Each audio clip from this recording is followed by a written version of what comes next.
শবে বরাতে মূলত কি কি আমল আছে? শবে বরাতে কি কি আমল আছে ভাই? শবে বরাত উপলক্ষে ওই রাতে করার জন্য হাদিসে আলাদা করে এই আমল, এই নামাজ, এত সূরা, এতবার, এরকম কোনো কথা কোনো বিশুদ্ধ হাদিস দ্বারা প্রমাণিত না। কিন্তু আমরা অনেকে মনে করি শবে বরাতের নামাজ এত রাকাত, প্রথম রাকাতে অমুক সূরা এতবার, দ্বিতীয় রাকাতে তমুক সূরা অতবার, এরকম একটা গদবাদা সিস্টেম আমরা অনেকে বানায় নিছি না? এগুলোর কথা কোনো হাদিস দ্বারা কিন্তু প্রমাণিত না। হাদিসের নামে, ইসলামের নাম মন গড়া কিছু করলে সেটা কিন্তু জায়েজ হবে না। তাহলে আমি কি করতে পারি? মধ্য শাবানের রাত, যেটাকে আমরা শবে বরাত বলি, এই রাতে আল্লাহ তাআলা বান্দাদেরকে সাধারণ ক্ষমা ঘোষণা করেন। এই রাতের একেবারে কোনো মর্যাদা নাই, ব্যাপারটা সেরকম না। মর্যাদা হলো যে আল্লাহ তাআলা বান্দাদেরকে সাধারণ ক্ষমা ঘোষণা করেন। তবে যার ভিতরে অন্যের প্রতি হিংসা আছে, শত্রুতা আছে, তাকে আল্লাহ মাফ করেন না।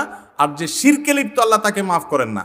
আপনি মাজারে সিজদা করেন আর শবে বরাতে সারা রাত মসজিদে সিজদা করতেছেন আর কান্নাকাটি করতেছেন, লাভ নাই, কারণ আপনি শিরকে লিপ্ত। শবে বরাতের সাধারণ ক্ষমা বা মধ্য শাবানের রাতের সাধারণ ক্ষমার মধ্যে আপনি পড়বেন না।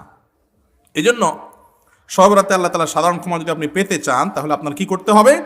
আপনার নিজেকে শিরক থেকে মুক্ত করতে হবে। শত্রুতা বিদ্বেষ কারোর প্রতি রাখা যাবে না।